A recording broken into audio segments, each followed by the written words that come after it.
आज हमारे पास जो दस्तावेज है इंडियन यंग लॉयर्स एसोसिएशन बनाम केरल राज्य .pdf। हाँ, ये मतलब महज एक कानूनी फैसला नहीं है। ये आधुनिक अधिकारों और सदियों पुरानी आस्था के बीच हुए सबसे बड़े टकराव की कहानी है। बिल्कुल। और इस टकराव की गंभीरता को समझना वाकई बहुत दिलचस्प है। हाँ, तो आज की इस विस्तृत चर्चा में सुनने वालों का स्वागत है। हमारा मिशन आज बिल्कुल साफ है। सबरीमाला मंदिर प्रवेश मामले की सबसे बेहतरीन और स्पष्ट व्याख्या करना। सही कहा। हम सीधे उन कानूनी और सामाजिक गहराइयों में उतरेंगे जो दिखाती हैं कि जब समानता और व्यक्तिगत स्वतंत्रता जैसे आधुनिक मौलिक अधिकार हमारी धार्मिक स्वतंत्रता और सदियों पुरानी परंपरा के ठीक सामने खड़े होते हैं तो क्या होता है। देखिए, जब हम कानून और समाज के इस जटिल पहलू का विश्लेषण करते हैं तो ये केवल एक राज्य या एक समुदाय का मुद्दा नहीं रह जाता। हम्म। ये एक ऐसा ऐतिहासिक मामला है जो हमें ये सोचने पर मजबूर करता है कि आजाद भारत का संविधान हमारी प्राचीन मान्यताओं के साथ कैसे तालमेल बिठाता है। हम्म, ठीक है। तो इसे थोड़ा खोलकर समझते हैं। इस कहानी की शुरुआत केरल के पश्चिमी घाट की खूबसूरत पहाड़ियों से होती है। जहां घने जंगलों के बीच विश्व प्रसिद्ध सबरीमाला मंदिर स्थित है। बिल्कुल, ये मंदिर भगवान अयप्पा को समर्पित है। हर साल लाखों श्रद्धालु यहाँ दर्शन के लिए आते हैं। लेकिन इस मंदिर के साथ सदियों से एक विशिष्ट प्रथा जुड़ी हुई थी। हाँ, और वो प्रथा ये थी कि 10 से 50 वर्ष की आयु वर्ग की महिलाओं का मंदिर में प्रवेश पूरी तरह से वर्जित था। मतलब अगर आसान शब्दों में कहें तो ये वो उम्र मानी जाती है जब महिलाओं को मासिक धर्म या मेंस्ट्रुएशन होता है। इस आयु वर्ग की कोई भी महिला मंदिर की सीढ़ियां नहीं चढ़ सकती थी। और यहाँ जो सबसे रोचक बात है वो ये है कि यह कोई अचानक लिया गया फैसला नहीं था। एक लंबी चली आ रही परंपरा थी। हाँ, इस परंपरा के पीछे का आधार समझना बहुत जरूरी है और यहाँ हमें बिना किसी पक्षपात के धार्मिक मान्यता को देखना होगा। तो इसके पीछे का मुख्य कारण क्या था? देखिए, हिंदू परंपरा के अनुसार भगवान अयप्पा के इस विशिष्ट स्वरूप को नैष्ठिक ब्रह्मचारी माना जाता है। नैष्ठिक ब्रह्मचारी मतलब? नैष्ठिक ब्रह्मचारी का अर्थ है वो व्यक्ति जो आजीवन अत्यंत कठोरता के साथ ब्रह्मचर्य व्रत का पालन करता है। अच्छा। सदियों से भक्तों का ये दृढ़ विश्वास रहा है कि प्रजनन आयु यानी 10 से 50 वर्ष की महिलाओं की वहां उपस्थिति देवता के उस अखंड ब्रह्मचर्य व्रत और मंदिर की उस विशिष्ट पवित्रता को प्रभावित कर सकती है। समझ गया। लेकिन ये केवल समाज का बनाया कोई अलिखित नियम तो नहीं था ना? बिल्कुल नहीं, इसे बाकायदा कानूनी समर्थन भी प्राप्त था। केरला हिंदू सार्वजनिक पूजा स्थल प्रवेश का अधिकार नियम 1965 का एक नियम था। नियम 3B। हाँ, नियम 3B। ये नियम कानूनी तौर पर महिलाओं को ऐसी किसी भी धार्मिक प्रथा के आधार पर प्रवेश से रोकने की स्पष्ट अनुमति देता था। तो ये परंपरा दशकों से इसी तरह कानून के साये में चल रही थी। सही कहा। लेकिन एक आधुनिक लोकतंत्र में इस तरह के नियम हमेशा के लिए बिना किसी सवाल के टिक नहीं सकते। समय बदला और 2006 में इस प्रथा को पहली बार सीधी कानूनी चुनौती मिली। इंडियन यंग लॉयर्स एसोसिएशन द्वारा। हाँ, उन्होंने सुप्रीम कोर्ट में एक जनहित याचिका, जिसे हम PIL कहते हैं, दायर कर दी।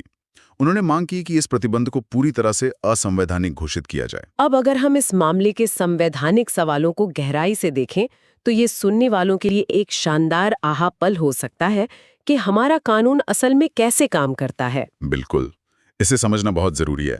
इसे हम 4 मुख्य संवैधानिक सवालों में बांट सकते हैं। पहला सवाल जुड़ा था अनुच्छेद 14 और 15 से। समानता का अधिकार। हाँ, क्या केवल एक जैविक कारण यानी मासिक धर्म के आधार पर महिलाओं को रोकना समानता के अधिकार का उल्लंघन है? बहुत बड़ा सवाल है ये। दूसरा सवाल था अनुच्छेद 25 को लेकर। क्या ये महिलाओं की धार्मिक स्वतंत्रता यानी उनके खुद के पूजा करने के अधिकार का उल्लंघन है? और तीसरा सवाल जो मुझे लगता है सबसे ज्यादा प्रभावशाली रहा, वो था अनुच्छेद 17 से जुड़ा हुआ। बिल्कुल, अस्पृश्यता या छुआछूत का अंत। क्या मासिक धर्म को अशुद्ध मानकर महिलाओं को बाहर रखना समाज में छुआछूत का ही एक नया रूप है? ये एक बहुत ही गहरा सवाल था अदालत के सामने। और चौथा और अंतिम मुख्य सवाल था अनुच्छेद 26 के तहत। क्या सबरीमाला एक अलग धार्मिक संप्रदाय या रिलीजियस डिनोमिनेशन है जिसे अपने नियम खुद तय करने का अधिकार है? तो इन 4 सवालों पर ही पूरी कानूनी लड़ाई लड़ी गई।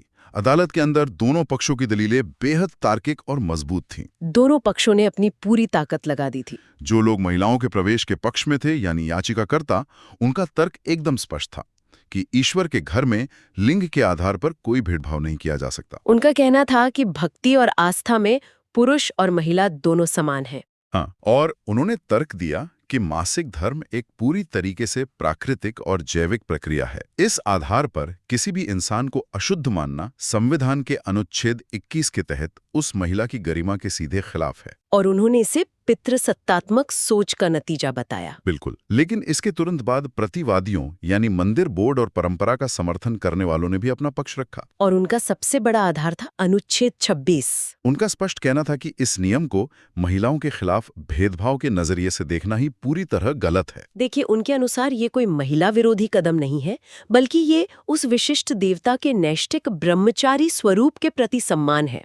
और उन्होंने अनुच्छेद 26 के तहत मिली आजादी का हवाला भी दिया। हाँ, उनका कहना था कि अयप्पा भक्त एक अलग धार्मिक संप्रदाय है और इसलिए संविधान उन्हें अपने धार्मिक मामलों का प्रबंधन खुद करने की विशेष आजादी देता है। मतलब न्यायपालिका, जो कि एक धर्मनिरपेक्ष संस्था है, उसे लोगों की गहरी धार्मिक आस्था में हस्तक्षेप नहीं करना चाहिए। उनका मुख्य तर्क यही था कि धर्म और आस्था के मामले आधुनिक तर्कों से नहीं चलते। तो इन लंबी और विस्तृत बहसों के बाद 28 सितंबर 2018 का वो ऐतिहासिक दिन आया। बहुप्रतीक्षित फैसला। तत्कालीन चीफ जस्टिस दीपक मिश्रा की अध्यक्षता वाली 5 जजों की संवैधानिक पीठ ने अपना फैसला सुनाया और ये फैसला 4-1 के बहुमत से आया, जिसने दशकों पुरानी इस प्रथा को असंवैधानिक करार दे दिया। अगर हम इस फैसले को व्यापक संदर्भ से जोड़कर देखें तो बहुमत ने सबरीमाला मंदिर में सभी आयु वर्ग की महिलाओं के प्रवेश को कानूनी अनुमति दे दी। उन 4 जजों ने, जिसमें चीफ जस्टिस दीपक मिश्रा,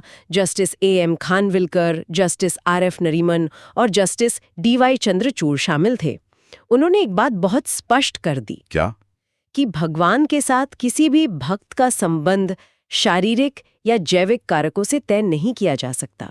और जो 1965 का नियम 3B था, जो इस प्रथा को कानूनी ढाल दे रहा था, उसे असंवैधानिक घोषित कर दिया गया। फैसले में जस्टिस DY चंद्रचूड़ का तर्क सच में बहुत यादगार और प्रभाव डालने वाला रहा। उन्होंने एक बहुत ही अलग नजरिया पेश किया। उन्होंने मासिक धर्म के आधार पर महिलाओं को अपवित्र मानने को सीधे अनुच्छेद 17 के तहत अस्पृश्यता या छुआछूत का ही एक रूप बताया। ये एक बहुत बड़ी व्याख्या थी, क्योंकि आमतौर पर हमारे समाज में छुआछूत को केवल जातिगत व्यवस्था से ही जोड़कर देखा जाता था। बिल्कुल, उन्होंने इसे महिलाओं की गरिमा से जोड़ा और इसके अलावा कोर्ट ने प्रतिवादियों के उस सबसे बड़े तर्क को भी खारिज कर दिया जिसमें अयप्पा भक्तों को एक अलग धार्मिक संप्रदाय बताया गया था। कोर्ट ने साफ कहा कि अयप्पा भक्त व्यापक हिंदू धर्म का ही एक हिस्सा हैं, कोई अलग संप्रदाय नहीं। इसलिए उन्हें अनुच्छेद 26 के तहत कोई विशेष छूट नहीं मिल सकती। तो बहुमत का फैसला तो कानूनी तौर पर पूरी तरह स्पष्ट था, लेकिन यहाँ बात सच में बहुत दिलचस्प हो जाती है। सबसे दिलचस्प और विरोधाभासी मोड़। हाँ, क्योंकि इस 5 जजों की बेंच में 4 पुरुष जज थे और केवल एक महिला जज थी, जस्टिस इंदु मल्होत्रा। और हैरानी की बात ये रही कि बेंच की एकमात्र महिला जज ने ही महिलाओं के प्रवेश के खिलाफ अपना असहमति का फैसला दिया, जिसे हम डिसेंट कहते हैं। ये विरोधाभास वास्तव में सोचने पर मजबूर करता है। एक तरफ हम समानता की बात कर रहे हैं और दूसरी तरफ एक महिला जज महिलाओं के प्रवेश के खिलाफ फैसला दे रही हैं। ये एक बहुत महत्वपूर्ण सवाल खड़ा करता है, आखिर उनके इस असहमति वाले फैसले के पीछे के तर्क क्या थे? हाँ, ये समझना बहुत जरूरी है। उनके तर्क गहरी दार्शनिक समझ पर आधारित थे। जस्टिस इंदु मल्होत्रा का स्पष्ट मानना था कि आस्था और धर्म के मामलों को आधुनिक तर्क या रैशनैलिटी की कसौटी पर नहीं परखा जा सकता। मतलब आस्था तर्कों से परे है। बिल्कुल। उन्होंने ये तर्क रखा कि जब तक सती प्रथा जैसी कोई अत्यंत खतरनाक और अमानवीय बुराई न हो, अदालतों को गहरी धार्मिक मान्यताओं और परंपराओं में हस्तक्षेप नहीं करना चाहिए। और उन्होंने अनुच्छेद 26 का बचाव भी किया। हाँ, उन्होंने कहा कि एक धर्मनिरपेक्ष राष्ट्र में विविध परंपराओं को बनाए रखने की पूरी स्वतंत्रता होनी चाहिए। उनका मानना था कि अगर अदालतें हर धार्मिक मान्यता में आधुनिक तर्क ढूंढने लगेंगी तो धर्म की मूल विविधता ही खत्म हो जाएगी। उनका पूरा फैसला इस बात पर केंद्रित था कि विविधता का सम्मान होना चाहिए, चाहे वो हमारी तार्किक सोच पर खरी उतरे या ना उतरे। तो सुप्रीम कोर्ट ने अपना फैसला सुना दिया, लेकिन तो इस सब का मतलब क्या है? क्या जमीनी हकीकत तुरंत बदल गई? बिल्कुल नहीं। फैसले के बाद की स्थिति बेहद उथल-पुथल भरी रही। केरल और देश के अन्य हिस्सों में भारी विरोध प्रदर्शन शुरू हो गए। लाखों लोग सड़कों पर उतर आए और सबसे ज्यादा ध्यान देने वाली बात ये थी कि इनमें बड़ी संख्या में खुद महिलाएं भी शामिल थीं। प्रदर्शनकारियों के लिए ये समानता का नहीं बल्कि उनकी गहरी आस्था पर सीधे प्रहार का मामला था। स्थिति इतनी तनावपूर्ण हो गई कि मंदिर में प्रवेश करने वाली महिलाओं को भारी पुलिस सुरक्षा देनी पड़ी। फिर भी उन्हें प्रदर्शनकारियों के कड़े विरोध के कारण वापस लौटना पड़ा। जमीनी विरोध के साथ साथ कानूनी लड़ाई भी जारी रही। हाँ, सुप्रीम कोर्ट में इस फैसले को चुनौती देते हुए दर्जनों पुनर्विचार याचिकाएं आईं, जिन्हें रिव्यू पिटिशंस कहा जाता है। मामला इतना बड़ा और जटिल हो गया कि नवंबर 2019 में कोर्ट ने फैसले को पलटा तो नहीं, लेकिन धर्म और मौलिक अधिकारों के टकराव के इन बड़े सवालों को एक 9 जजों की संवैधानिक पीठ के पास भेज दिया। सही कहा। और अब ये मामला केवल सबरीमाला मंदिर तक सीमित नहीं रह गया है। अब ये 9 जजों की पीठ दाऊदी बोहरा मुस्लिम समुदाय में महिलाओं के अधिकारों और पारसी महिलाओं से जुड़े उन सभी गंभीर मामलों पर भी सुनवाई करेगी। सबरीमाला ने वास्तव में भारत में धर्म और कानून के एक बहुत बड़े राष्ट्रीय विमर्श का दरवाजा खोल दिया है। तो ये समझना जरूरी है कि ये जानकारी सुनने वालों के लिए क्यों मायने रखती है, कि ये महज एक मंदिर का मामला नहीं है।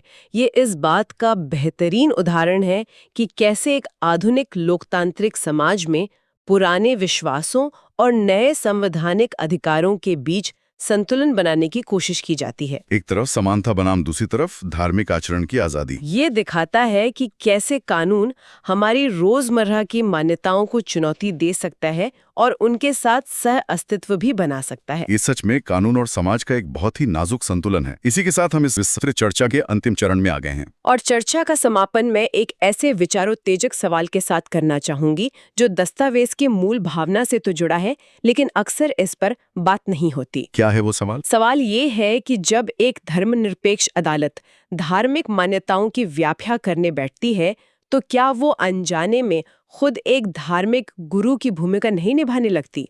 और जब बात आस्था की हो, तो क्या ये तय करना अदालत का काम होना चाहिए कि किसी धर्म के लिए कौन सी प्रथा अनिवार्य है और कौन सी नहीं? बहुत ही गहरा सवाल है। ये यकीनन हम सभी को सोचने पर मजबूर करेगा। आज हमने इस जटिल दस्तावेज की गहराइयों को खंगाला और कानूनी दांवपेच से लेकर आस्था की उन गहराइयों को समझने की कोशिश की। इस सवाल पर अपनी सोच को आगे बढ़ाते रहिए। इस विस्तृत चर्चा में जुड़ने के लिए धन्यवाद। नमस्कार।